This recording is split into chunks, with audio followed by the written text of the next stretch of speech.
sangat sedih kalau kita tahu kita merdeka ni macam mana. Kita patut sedih. Ada seorang ahli syariah tu sampai menangis-nangis bila saya ceritakan tentang makna perjuangan kemerdekaan ni.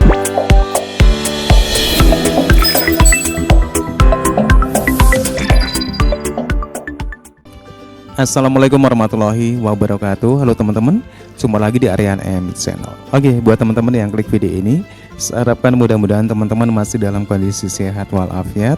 Dan jangan lupa dukung channel ini dengan cara like, juga subscribe. Baik, di kesempatan kali ini saya akan ajak teman-teman untuk melihat sebuah cuplikan video. Ada satu penjelasan dari dokter Malaysia yang membahas tentang kemerdekaan Malaysia. Dan kalau kita berbicara tentang sejarah Malaysia, masih kontroversi teman-teman ya. Ada sebagian orang Malaysia yang menganggap British itu adalah negara penjajah. Tetapi lebih banyak yang menganggap kalau British ataupun Inggris itu adalah sebagai negara penolong, sebagai negara pengayom, sebagai negara pemberi kemerdekaan. Oke, seperti apa penjelasan dari seorang dokter Malaysia ini tentang sejarah kemerdekaan Malaysia yang sebenarnya? Kita akan simak bareng-bareng sebelum kita berkomentar. Baik, satu lagi soalan. Kita ni duk sambut 31 Ogos ni, tahun 57 ni, kita ni merdeka ke tidak? Ini satu persoalan yang sangat penting. Kita kena faham. Tahun 57 masa kita sambut merdeka dahulu sampai sekarang 31 Ogos 2023, kita sambut sampai tahun. Kita ni merdeka atau tidak? Soalan dia. Merdeka ke tidak kita? Yang kita tahu kita sambut tiap tahun dia. Seronok kita buat pesta, jual-jualan dan sebagainya, ada hadiah, ada sebagainya, kita raikan. Tak apa, bagus, itu bagus. Ada perarakan malam-malam ya, yang naik motor sampai jet. Tapi nggak tahu sejarah sebenarnya ya. Karena ada roblok penuh. Merdeka sangatlah mereka ni sambut dengan begitu seronok. Kerana kita tidak begitu faham sangat sejarah kemerdekaan ni, dia tidak seronok. Dia tidak mengujakan, dia tidak menggembirakan, dia sebenarnya kita patut hayati dengan perasaan sangat sedih kalau kita tahu kita merdeka ni macam mana. Kita patut sedih. Semalam pagi tadi subuh saya pergi bagi kuliah di Masjid Timah ke? Di seberang Pride. Ada seorang ahli syariah tu sampai menangis-nangis bila saya ceritakan tentang makna perjuangan kemerdekaan ini dan apa yang kita capai.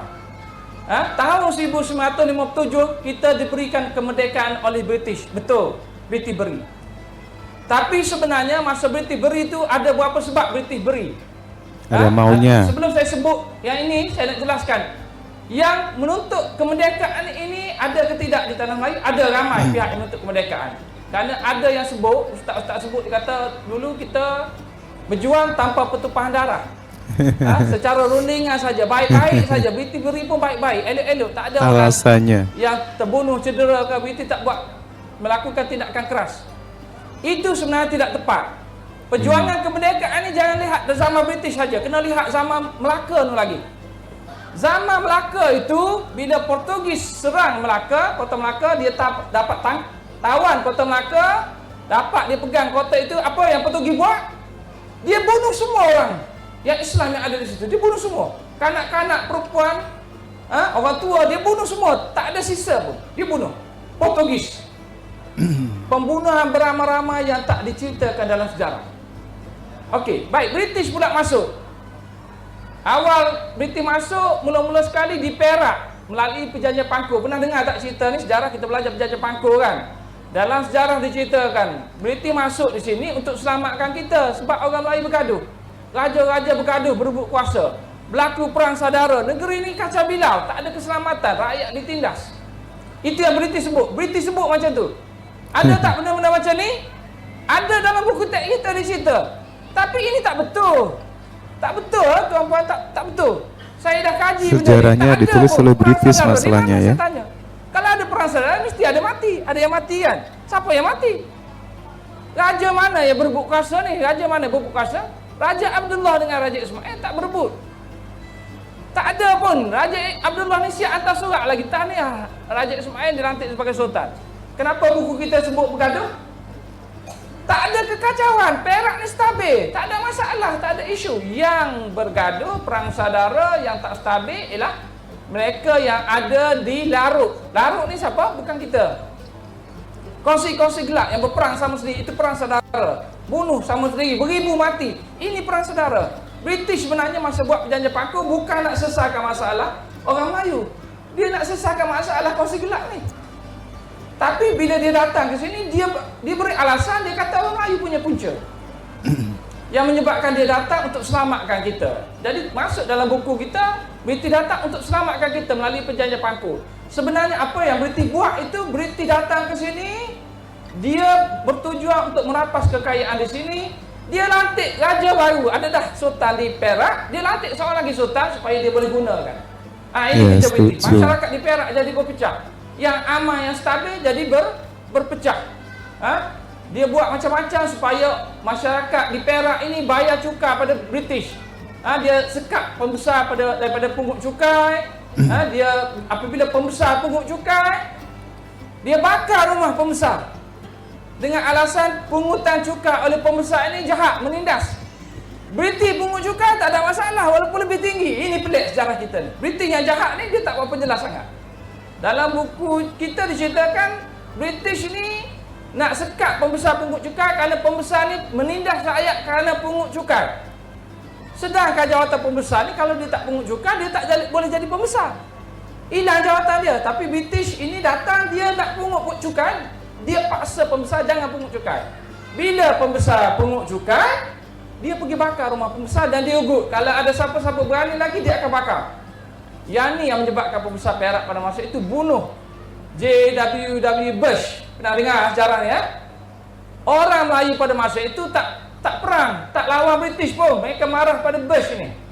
Dan mereka bunuh Bush. Yang bunuh ini Datuk Maharaja Leda ada masalah peribadilah.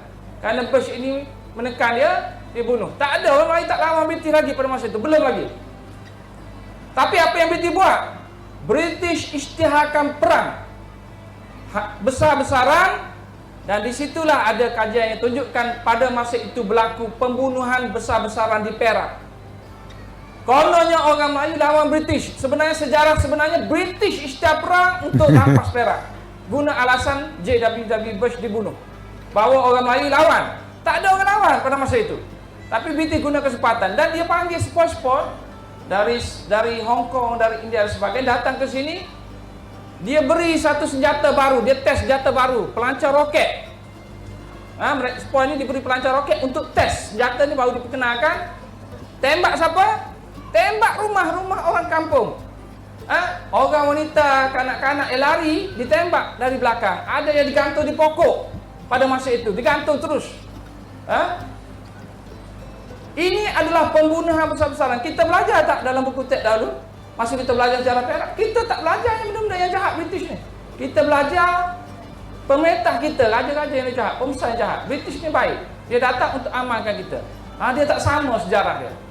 Benda-benda yang buruk ini tak digambarkan dengan betul. Jadi kalau kita lihat buku, saya dah ulang kali benda yang sama ni. Buku teks ni kalau kita tengok, dalam konteks buku teks itu, kita cuba perhatikan British ini apa kedudukan dia dalam buku teks. Awal saja dia jahat, jadi penjajah. Kemudian peringkat yang seterusnya dia jadi kerajaan. British ini digambarkan dalam buku teks, dia kerajaan. Dialah yang melakukan perubahan, dia yang mentadbir, dia perkenalkan sekolah, perkenalkan hospital, perkenalkan infrastruktur, dia satukan kita, dia tubuhkan federation, dia berikan kemerdekaan, macam-macam. Dalam buku teks kita ni cerita tentang British. Memuji, yang menyebabkan anak-anak kita bila baca buku teks, apa mereka faham? Anak-anak kita ni baca buku teks, masa mereka baca buku teks tingkatan 1 sampai 5, mereka akan rasa apa kesannya? British ni baik. Orang muda fikir British ni baik. Dia datang untuk hapuskan kejahatan-kejahatan yang ada pada diri kita. Oke teman-teman ya, demikian ya sebuah cuplikan video bagaimana dokter Malaysia menjelaskan tentang kemerdekaan Malaysia yang masih kontroversi. Dengan melihat video ini, sejarah Malaysia ini memang benar ya, ini semuanya adalah buatan British. Kita bisa mengambil poin juga bahwasanya orang Malaysia sampai sekarang pun masih dibohongin dengan sejarah yang salah, di mana kebanyakan mayoritas orang Malaysia sekarang menganggap British sebuah negara yang sebagai pemberi kemerdekaan, tapi tidak ada dalam kamus. Penjajah itu adalah penolong, dan inilah yang menjadikan mentality orang-orang Malaysia diakibatkan oleh sejarah-sejarah yang salah. Sering kita melihat ya bagaimana cuitan-cuitan sombong dari orang-orang Malaysia ataupun netizen-netizen Malaysia yang tidak bisa menerima kebenaran dari sejarah yang sebenarnya. Saya setuju dengan apa yang dikatakan oleh dokter Malaysia ini. Siapapun dia, negara manapun dia, seperti halnya Inggris, itu adalah penjajah. Beda dengan Indonesia. Inggris bukannya dianggap sebagai penolong, rakyat Indonesia siap mati untuk mengusir Inggris. Ini nyata terjadi di Indonesia. Oke teman-teman ya, demikian sebuah video yang bercerita tentang kemerdekaan Malaysia yang masih kontroversi, di mana hanya sebagian kecil orang Malaysia yang menganggap kalau British itu memang benar-benar penjajah. Tetapi sayangnya justru mayoritas masyarakat Malaysia percaya kalau British ataupun Inggris itu adalah sebagai pemberi kemerdekaan. Oke teman-teman ya, demikian sebuah video yang menarik. Silakan teman-teman kalaupun mau berkomentar, berkomentar saja. Terima kasih, sampai jumpa lagi di video berikutnya. Wassalamualaikum warahmatullahi wabarakatuh.